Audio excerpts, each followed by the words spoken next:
Welcome to Dress Stories. Here we have a fabulous guest that I can't wait to deep dive into all of the amazing things that I know that you've brought here. So this is Linda Poignant, and I am really honored that you came to chat with us today. Thank you so much, Angela. It was such a surprise. And a surprise? Yes. Oh, but I was really excited, and I've been thinking about it for a while. And yeah, I'm pleased to be here. I think you're just such a natural. I'm gonna tell a little bit of a backstory in the sense that we worked together at Holt Renfrew back in the 80s. Right? Yeah, it was. I know. I'd moved to Edmonton in 82. Oh, okay. Yeah. So how long did you work at Holt's? I worked at Holt Renfrew probably for about 2 years. And I also worked for June's House of Fashion. I worked for the Messier family at number 11. So if you're not Canadian, the Messier family, that's Marc Messier, the very famous box player. Yep. Yeah, they were repurposing denim into jackets and adding fringe. And they also supplied European fashions from Germany, as Paul Messier was living there. And it was right on Jasper Avenue on 111th. And they also opened up a store in West Edmonton Mall. I think it was in existence for about 3 years. Wow. So that's why I interrupted her before I even we got out of the gate. It's just because you've been a fashion sort of queen in our city, I think, and you have such a unique style. Holt Renfrew, again, for anybody who wasn't aware, that was originally it was part of the Neiman Marcus group, Neiman Marcus, Bergdorf Goodman, and Holt Renfrew. And then it became Holt Renfrew Canadian and broke away from those companies while we worked there, actually, I think. Yes, and I do remember it being on Jasper Avenue. I never shopped there, though. That was, I think we're similar age. That was a bit before you moved. Anyway, so you told us a little bit about where you worked and everything, but what are you doing nowadays? And tell us a little bit about yourself. Okay, well, I'm a full-time potter. I have a studio in our home, and I call myself a small batch potter. So I produce small functional wares. And I'm currently working on a collection that's called Climate Crisis. And it will be at the Gallery 501 in 2025. Oh, that's exciting. Yeah. I've seen a few of your pieces on Instagram. I'm going to share your Instagram profile so that if viewers want to check it out, they can look at it themselves. Yeah, you're very talented. Well, great. Yeah, thank you. And so I've always had a passion for ceramics. Been practicing since 1975, so that goes back a long time. And so since I've been retired over the last 6 years, I've had the opportunity to just go full force. That's exciting. Yeah, it is. No such thing as retirement, right? No, it's not really retirement. No, it's a new chapter. Right. So why don't you tell us a little bit about your style maybe and how it's evolved over the last decade or so? That's kind of a big time frame. But it is. But I have to tell you, when I sent you photos and I'm looking at 1977 and I'm looking at myself now, and my style hadn't really changed very much. Oh, yeah. And then I've sort of reinvented myself a few times, but I'm definitely a bohemian prairie girl. That's a good description. Yeah. So, yeah, a real eclectic mix of style. Love vintage, love pre-loved secondhand. Just about, I have it usually has a little bit of a bohemian twist to it. I also have a real passion for Ralph Lauren style as well. When I was thinking earlier about asking who your favorite designer is, I would think Ralph would be one of the tops, right? Yeah. Is it, if not the top? Yeah, he's right up there. And again, over the years, you think about how long he's been in the business and just, still keeps producing amazing, amazing pieces. You sent me a link where there was that fellow that worked for Ralph Lauren and would help to source all the antique blankets and the turquoise and I'm a textile person myself, and blankets. And, we just had a fellow came in the store the other day, and I don't buy off the street kind of thing. I'm not a pawn shop. I'm not. But this fellow he works in demolition. Okay. And he demolishes houses. And he said something, oh, I have this fur, I have that. And I was like, no, I'm not interested. And then he goes, there are these blankets. I'm like, blanket? Love it. Sure enough, I got these two beautiful. One is made in Galway, like an Irish wool, and another one is a hand woven. They went straight home, went into the washing machine, and they're my prized possessions right now. Like I love blankets and textiles. And those kind of pieces are getting harder and harder to find. Yeah, and I know that we talked a little bit about auctions, and a lot of times I'll just sort of view pieces just to see what's out there. But yeah, those rare finds are definitely not as easy to access. Well, probably pottery, that tactileness, right? Pottery, textiles, fabrics, that's all that creative. So did you come from a creative family? Was your mom fashionable, or who was your big inspo at home, like from the home front? Definitely my mom and my granny. My mom especially, like she had 4 of us, and she was a stay-at-home mom, so we were really fortunate to have her there.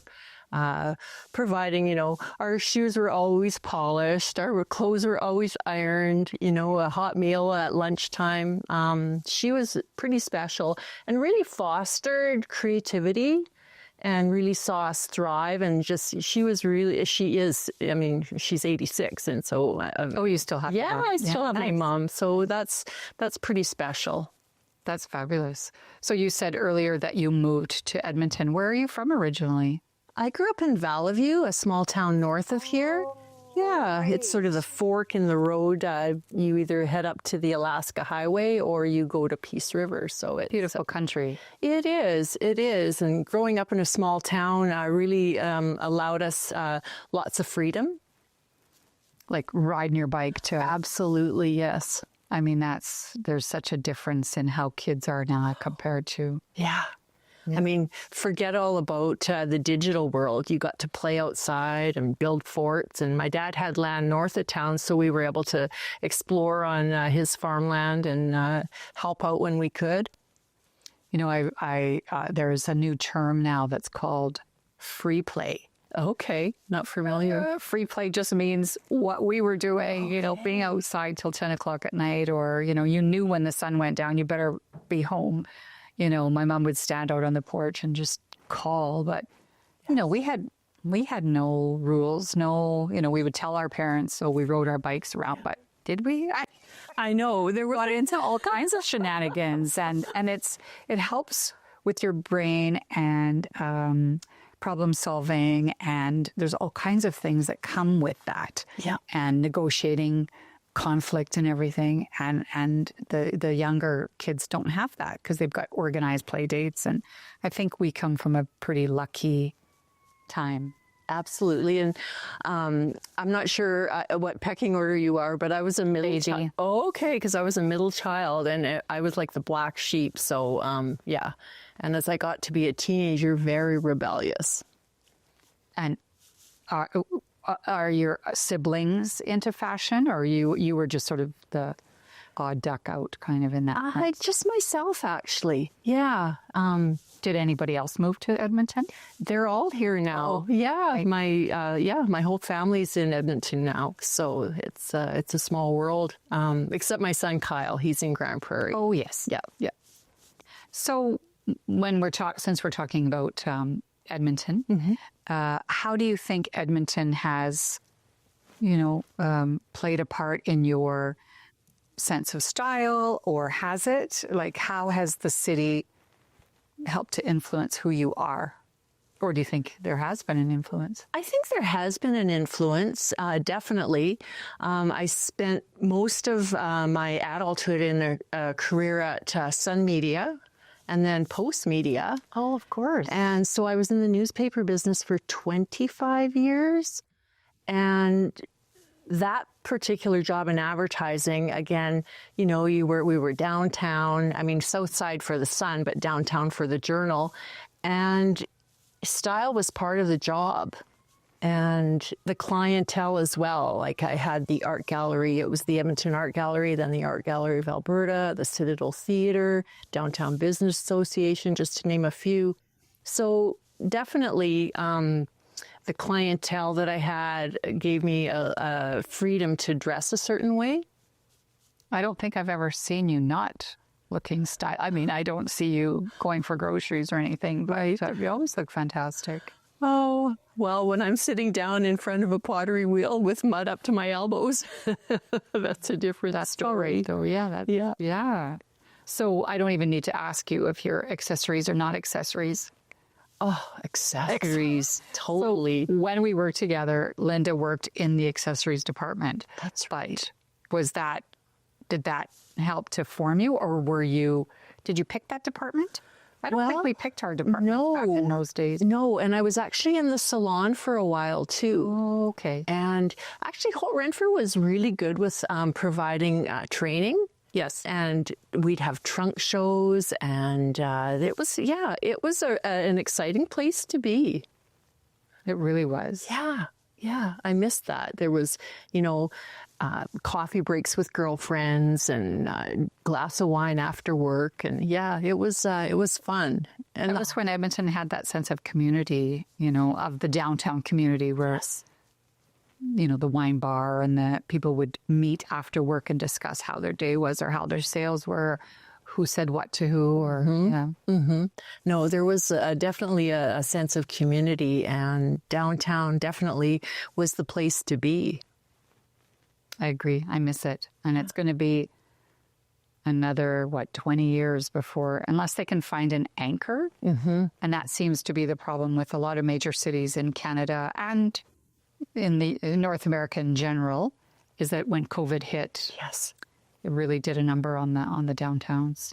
Yeah, and bricks and mortar, I'm grateful that you have a shop, because it definitely, it was a challenging time. And now that, here we are in 2024 and things have sort of turned around. Yeah, but our city lost the big anchor downtown, and a lot of people didn't go back to the office to work. And so, anyways, that's a problem. We have to create another vibrant community. Maybe it'll be this community here. I think so. I think 124th Street, it's definitely has a buzz, and it's talked about the Roxy Theatre. I know we're members and we come down here at least once a month. New wine bar, new everything. So it's exciting. Yeah, for sure. Let's talk accessories. You should see some of these amazing pieces. Why don't you show us some of those great pieces that you brought? Sorry. Ooh. Okay. What is your favorite out of this little collection? Well, I have to say this particular cuff. It was on your Etsy shop, and I saw it, and then I thought, I just absolutely loved it, and I was haunted by it. So I was so thankful when I called here and it was still here. But it's just such a precious piece. That's beautiful. And I wear it very It's kind of brutalist, but yet has a little bit of that southwest kind of vibe to it too, with the turquoise. It's really nice. Just gets better with age. This particular pin I've had probably for 30 years. Maybe just tilt it up a little bit so that we can see the sparkle. That's gorgeous. And I love the size of it too. To find these gigantic brooches is getting really hard. And all the stones are intact, which was quite rare. So that's one of my favorite pieces. This I haven't had for that long, but I use it actually to attach to belts and just as a statement piece. So wearing it on the waist rather than the traditional way that people think of a brooch has to be here on their jacket. But yeah, exactly. And then last year we were back in Rome, and of course I went to our favorite flea market, and this particular piece I saw and immediately knew I had to have it. So this has got the Ralph Lauren vibe. Yeah. It's got every sort of thing that's fabulous that you look for. Yeah. I don't even want to talk about the name of that Rome market because, there's certain things we want to, we don't want to share. Don't want to share because then it becomes so crazy. And then we'll have to think about whether or not we're going to share the name of that market in Rome. It's worth the trip to Rome. And these vintage Gucci sunglasses too are just, you need to put them they on. are just amazing. So I'll just put these on. It's like your whole world lights up when you have them on. Those are beautiful. Those are so beautiful. It looks like two pair of glasses. These actually flip up. Stop. I know, right? Wow. You know what else I like is that, have you ever, okay, this is going to date me about how old I am. Do you ever wear them driving at nighttime? Because they say the yellow will cut down on the glare, all those LED lights. Oh, yeah, I haven't tried it, but I know my dad. Amazing. My dad had his own plane, so he always would wear yellow glasses, the aviation, when he was flying. I love those. Those are fabulous. Yeah, so these are just a small collection of treasures I've accumulated over the years. And you buy, so this is just a dumb question. I'm going to ask it anyways, but you have always liked vintage and secondhand, right? Yes. What do you love about it? Well, it's sustainable fashion. I love the stories that secondhand and pre-loved clothing tell. It goes back, Angela. Actually, we would shop the rummage sale. My mom, she would work at the United Church for the rummage sales. And she'd always say, no, you shouldn't buy that. Somebody will see you on Main Street. And so I insisted I had to go to the rummage sale. So I'd always sort of source clothing then. So I wasn't very old. I was probably about 12, 13. And then after that, my sister and I, we would...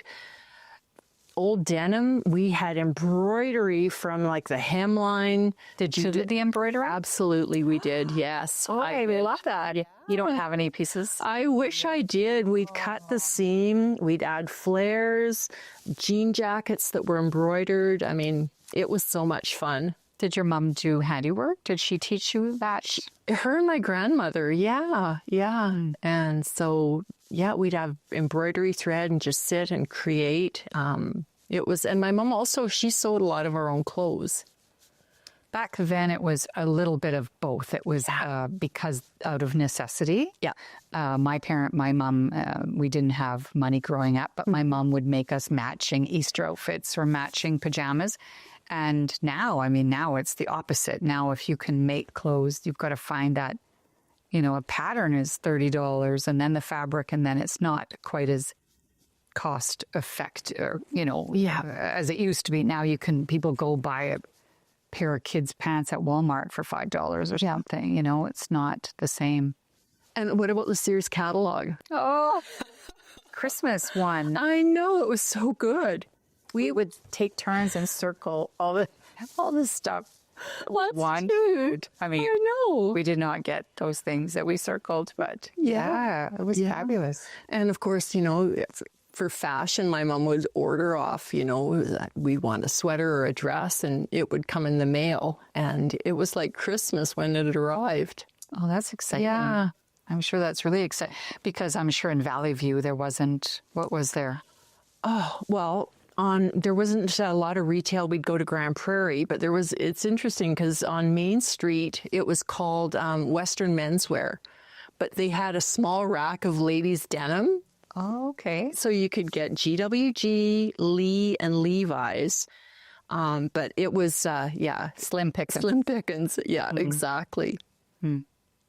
So there's another piece here that I tried on earlier, and I was like, what? You have to show this piece here. It is just to die.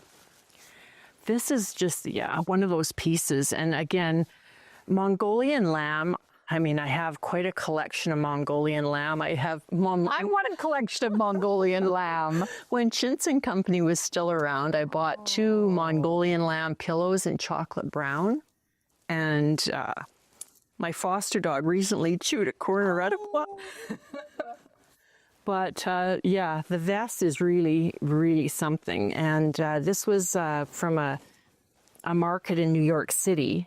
And it was the summertime. And of course, I was like, I have to have it. Of course. Yeah, this was one of those pieces. So, Oh, I absolutely love it. I'm going to set it up here. That is just stunning.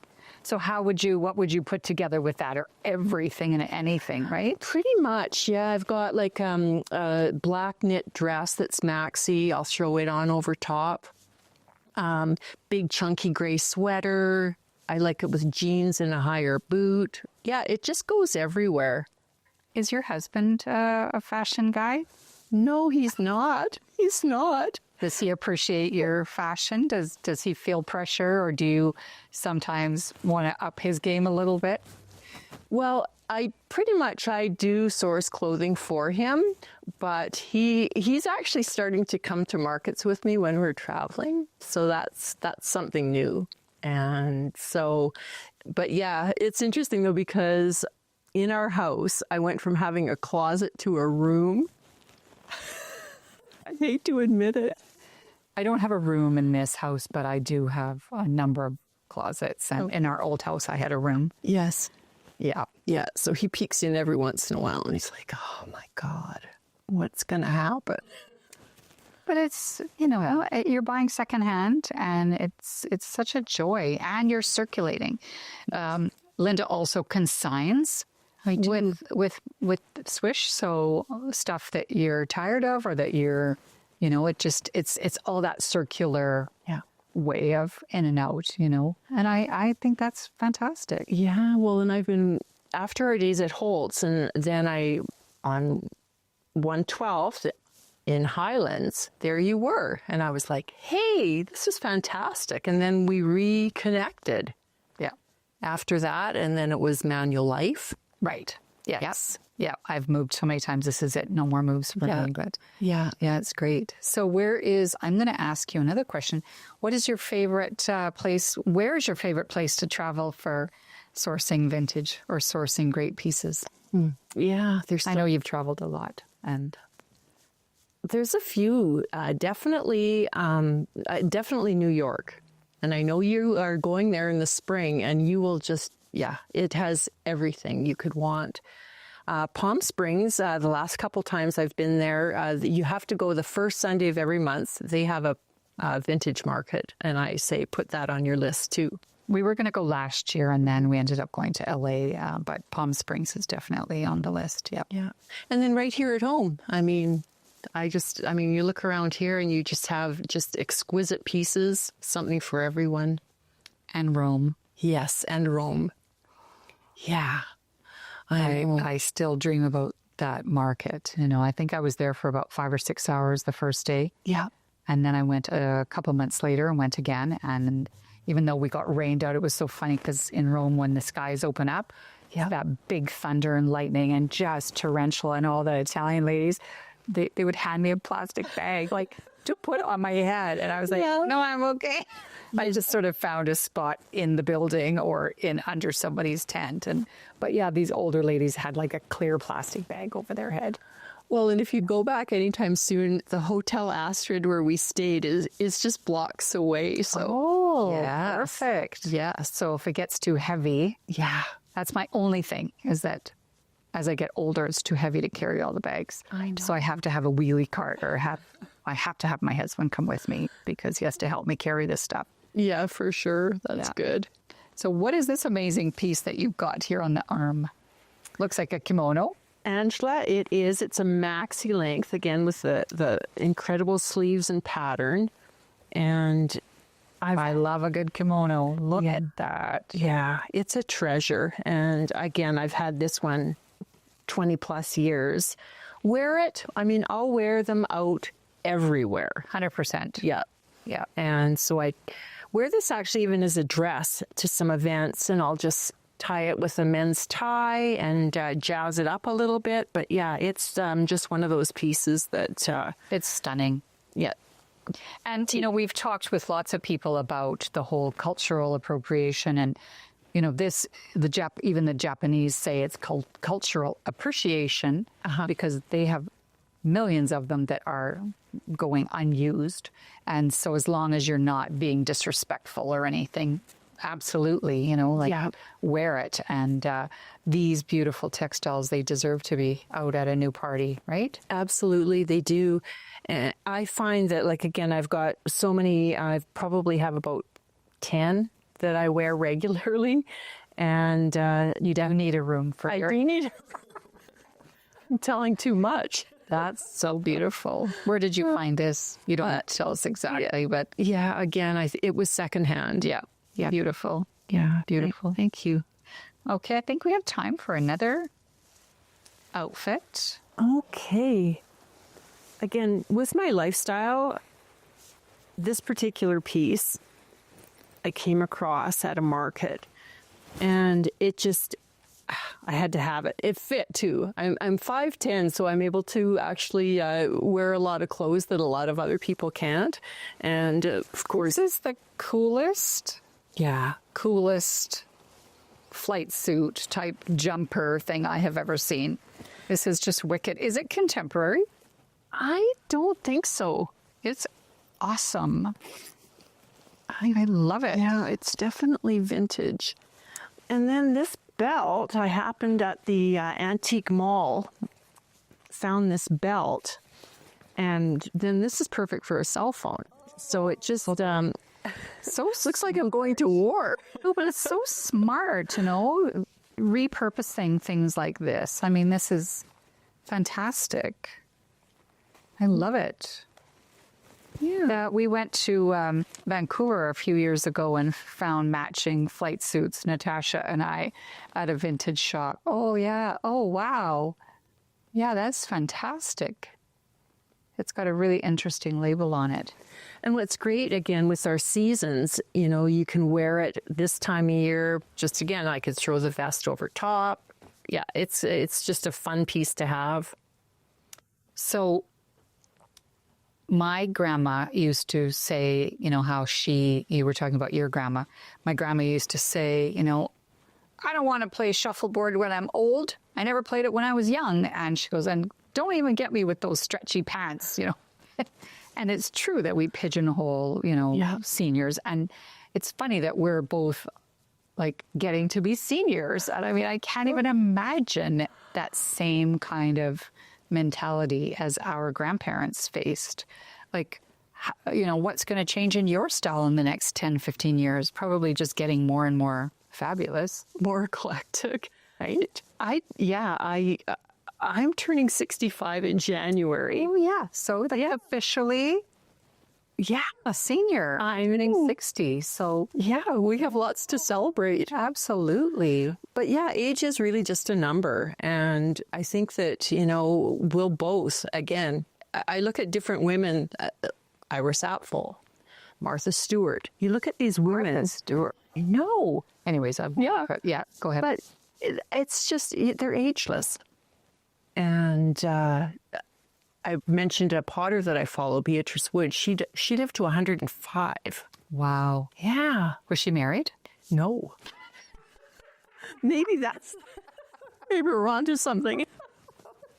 It didn't. Yeah. So I'm just joking. But yeah, 105. Yes. Wow. Well, I am so appreciative of the fact that you came and spent this time and shared these beautiful pieces.